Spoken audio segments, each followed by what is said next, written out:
Hola, ¿qué tal? Soy Juan María Naveja. Me da mucho gusto saludarlos aquí a través de este canal de YouTube. Gracias por estarnos acompañando y bueno, si les gusta lo que estamos haciendo, suscríbanse al canal, denle like y hoy vamos a entrar a un tema que ha sido de una gran controversia. No vayamos tanto a la parte periodística que ya la hemos analizado desde otros ámbitos a través de Mega Noticias TVC, a través de mis transmisiones en Facebook y ahora vamos más bien relacionándonos con los temas de la comunicación. Por ejemplo, la comunicación no verbal, que dio mucho de qué hablar, mucho de qué presentar algunos elementos. Rápidamente en redes sociales se pudo observar un contraste entre lo que significó el encuentro que tuvieron Donald Trump y Justin Trudeau por allá, por el inicio del gobierno de Donald Trump, cuando recibió al primer ministro canadiense, quien con grandes tablas, con una prestancia absoluta en la entrada de la Casa Blanca, se acercó, saludó al mandatario, volteó hacia los fotógrafos y después juntos entraron, uno llevándoles la mano en la espalda del otro, como corresponde en este tipo de encuentros. Todo lo contrario le ocurrió al mandatario mexicano, quien bajó un tanto cuanto desorientado de la camioneta que lo llevaba hasta la entrada de la Casa Blanca. Allí bajó, primer error de comunicación no verbal, el saco abierto, mientras que el presidente de Estados Unidos estaba perfectamente vestido con el saco cerrado. Los dos no tenían muchas palabras a que intercambiar. Sin embargo, a base de señas, Donald Trump lo invitó para que se pusiera en línea con los fotógrafos para que se establecieran las gráficas, los fotógrafos, los camarógrafos con respecto al ingreso del presidente de México a la Casa Blanca. Pero no solamente eso fue la comunicación no verbal. Algo que dio mucho de qué hablar es el asunto del traslado. Y aquí se presta para muchas conjeturas, para muchas apreciaciones. En el lado de México, considerando, muchos estaban estimando que el hecho de que el presidente de México viajara en avión de línea comercial, pues mandaba el mensaje de austeridad, mandaba un mensaje de un presidente que no utiliza los aviones del gobierno para trasladarse, y bueno, pues esto es para México. Pero en Estados Unidos no pasó más de que un hecho anecdótico, porque está hecha la costumbre de que los mandatarios que llegan de otros países, cuando van inclusive para este tipo de visitas, que son meras visitas de Estado, que son meras visitas de trabajo, por así decirlo, cuando se trata de una gira de Estado, una visita de Estado es otra cosa que implica una comitiva mayor, representa actividades muy diferentes, un encuentro con los legisladores, un encuentro con los gabinetes de las dos partes, acuden las esposas o las parejas de los mandatarios, en fin, un encuentro de Estado que no lo ha tenido Donald Trump con ninguno de los dos presidentes con los que le ha tocado coincidir en el caso de México. Pero les decía, el tema del avión, pues tiene sus contrastes. Sí, en México le dieron mucho vuelo los medios de comunicación, las redes sociales, todo lo contrario a Estados Unidos, que no pasó más de que un hecho anecdótico y que entra en ese tema de la comunicación no verbal. Lo que sí tuvo una significación muy importante fue que por primera ocasión se le veía al presidente de México con mascarilla. Ante la situación de la pandemia, pues por primera ocasión viajaba y es que tenía que corresponder a los lineamientos de la línea aérea Delta, que establece como condición para que sus pasajeros vayan en el viaje que utilicen la mascarilla como protección para los demás y para ellos mismos, y esto se estableció como una condición. Y bueno, pues desde luego que también llama mucho la atención la vestimenta. La vestimenta juega un rol muy importante porque, bueno, pues tras 12 horas de un traslado desde Ciudad de México hasta Washington, incluyendo una escala de 3 horas en la ciudad de Atlanta, pues cualquiera llega desfigurado, cualquiera llega sin tener la compostura que permite un viaje mucho más corto en un avión más confortable. Pero todos estos son detalles que solo los observadores suelen seguir y que para nosotros que estamos en la comunicación tienen mucho peso. Pero vamos a un segundo punto, que fueron los discursos. Los discursos establezcamos lo primero, que la duración regularmente en este tipo de visitas se establece el mismo tiempo para cada uno de los participantes. Regularmente así es, para que sea un equilibrio y que más o menos se pueda llevar un acto diplomático, un acto gubernamental que tenga un sentido de equilibrio, por así señalarlo. Pues aquí no ocurrió eso. Lo que sucedió fue que Donald Trump, extrañamente, duró mucho menos en su alocución que Andrés Manuel López Obrador. Aproximadamente Donald Trump habló por 8 minutos, mientras que el presidente de México lo hizo hasta por 15 minutos. Hubo muy buenos comentarios en el lado mexicano con respecto al discurso de López Obrador, pero la verdad es que los contenidos dieron mucho de qué hablar en los dos países. En el caso de México, pues como les digo, hubo comentarios muy positivos que el presidente en esta ocasión leyó, se ajustó a lo que tenía en el texto, esa parte se le vio bastante bien.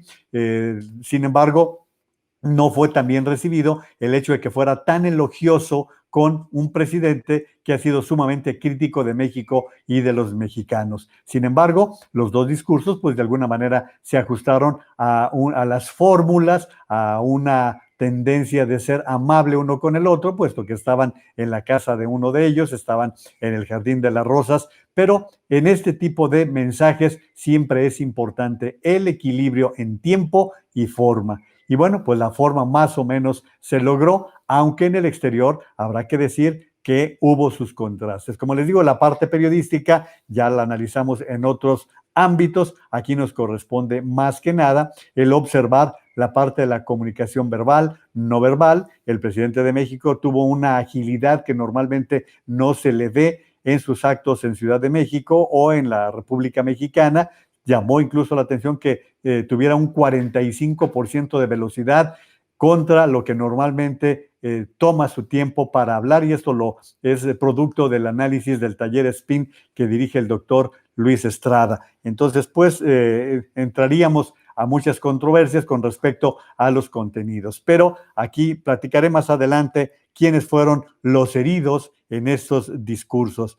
En un punto siguiente podríamos hablar el destinatario, a quién le estaban hablando, y da la impresión, primero, de que Donald Trump estaba tratando de hablarle a los posibles votantes del mercado hispano, aquellos que se encuentran particularmente en los estados de Texas y Arizona, habida cuenta que en estos estados la población minoritaria es mexicana. No es lo mismo en otros lugares en donde hay una combinación, por ejemplo, el estado de Georgia, en donde podemos notar que hay una presencia, sí, de muchos mexicanos, pero también de colombianos, venezolanos, de otras nacionalidades, y no es predominantemente, aunque sí una mayoría en esa minoría de las poblaciones. En Texas y en Arizona, sí, allí sí se trata de poblaciones que tienen una población mexicana que puede ser un votante al que Donald Trump suponía que podía hablarle a través de un presidente que alcanzó una votación muy importante como Andrés Manuel López Obrador. Y López Obrador,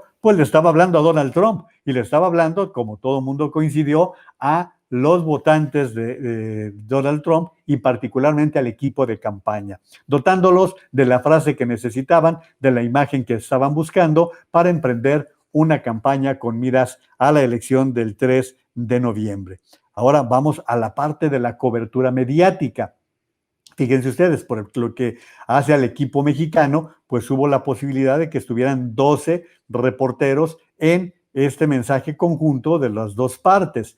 Pero en el caso de Estados Unidos existe ya una asignación de asientos, de sillas, de aquellos periodistas que representan a medios de comunicación que han sido ya debidamente acreditados por la Casa Blanca, y ellos están presentes en todos los actos que se celebran. Por lo tanto, los medios estadounidenses tenían sus espacios allí ya predeterminados. En el caso de los mexicanos, pues se determinó ese número, aunque muchos estuvieron siguiendo a distancia la cobertura. Podríamos decir que mientras que en México, en la República Mexicana, hubo una cobertura absoluta, completa, en los medios de Estados Unidos, en los grandes medios, salvo la cadena Fox, fíjense lo curioso, en este caso, la cadena Fox, que fue la que le dio un mayor seguimiento. Por supuesto, los medios en español, como CNN en español, como Univisión, como Telemundo, como Azteca América, pues sí estuvieron dando un puntual seguimiento a las palabras de los dos mandatarios. Un siguiente punto podría ser la controversia en redes.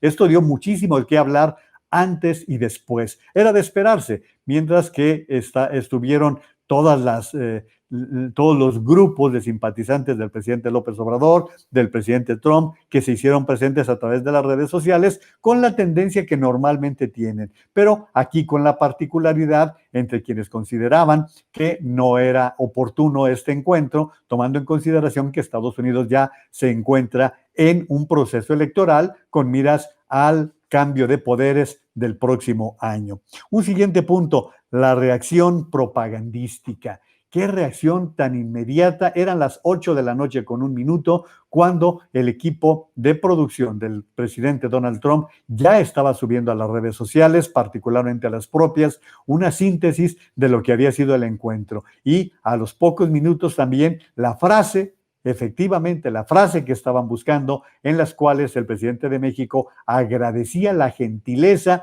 y el buen trato, que fue lo que más controversia causó entre la comunidad migrante mexicana, el buen trato que según esto el presidente López Obrador considera le ha brindado a sus connacionales. Entonces, toda esta parte propagandística jugó un gran papel. Aquí nos corresponde analizarlo. Nosotros que estamos en la comunicación, analizar la prontitud con que el equipo de Donald Trump subió este mensaje, que de hecho también con la misma rapidez contestó en dos ámbitos. Fíjense qué interesante. En dos ámbitos contestaron los demócratas. Por un lado, Joe Biden recordando las palabras de Donald Trump cuando hablaba de mexicanos violadores, narcotraficantes, asesinos de la campaña de 2016 y diciendo que él, cuando fuese presidente de los Estados Unidos, sería un presidente respetuoso y que tendría buenas relaciones con México. Pero a cambio, tanto el presidente del Partido Demócrata como algunos legisladores se dijeron ofendidos porque el presidente de México no tuvo el menor guiño ni el menor acercamiento para las filas demócratas. Todo esto nos da material para seguir analizando los detalles finos de la comunicación que se presentaron en todo esto. Un punto más que les diría es los heridos. Como les comentaba hace algunos minutos, hay heridos. Los demócratas, como les estoy comentando, están ofendidos porque no hubo una reciprocidad, tomando en consideración los tiempos, y más aún que algo similar ya había sucedido con el presidente Enrique Peña Nieto cuando invitó en plena campaña política a Donald Trump para que asistiese a Palacio Nacional, le dieron un trato de jefe de Estado y bueno, esto ofendió considerablemente a la entonces campaña de Hillary Clinton. Hay, sí, no se puede negar, un resentimiento por parte de los demócratas y el tiempo nos dirá lo que significó, el peso que pudo haber significado en su ánimo. Otros heridos, los paisanos mexicanos que no tuvieron una representación en ninguna de las actividades, no fueron invitados a la cena, habiendo empresarios muy importantes de origen mexicano que han desarrollado importantes empresas, importantes organizaciones y no fueron convocados a la reunión, a la cena de empresarios que ofreció Donald Trump a la comitiva mexicana. Entonces hay otro grupo de heridos que son precisamente los paisanos y por supuesto también los empresarios de México que participaron en el cuarto de junto en todas las negociaciones para la renovación del Tratado de Libre Comercio, ni tampoco sus representantes en las cúpulas, en las organizaciones empresariales. Es decir, en este tipo de viajes tienes que cuidar todos esos tipos de detalles, porque créeme, a la larga, aunque no lo quieras creer, pagas una cuota por no tener cuidado con todos tus públicos, con todas las esferas que pueden estar vinculados en este tipo de encuentros.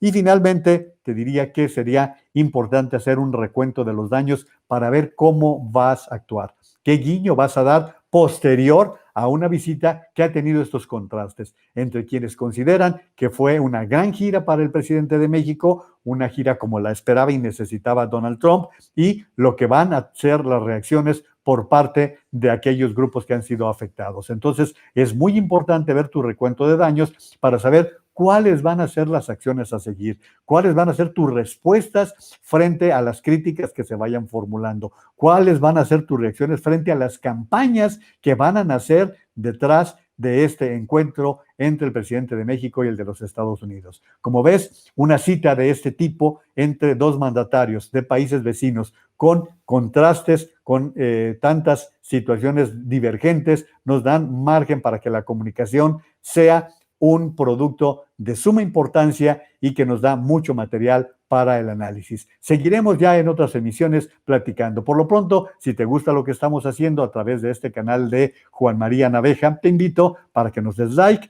y, si te parece interesante, a que te suscribas aquí en este canal de YouTube. Por ahora, muchísimas gracias y hasta la próxima.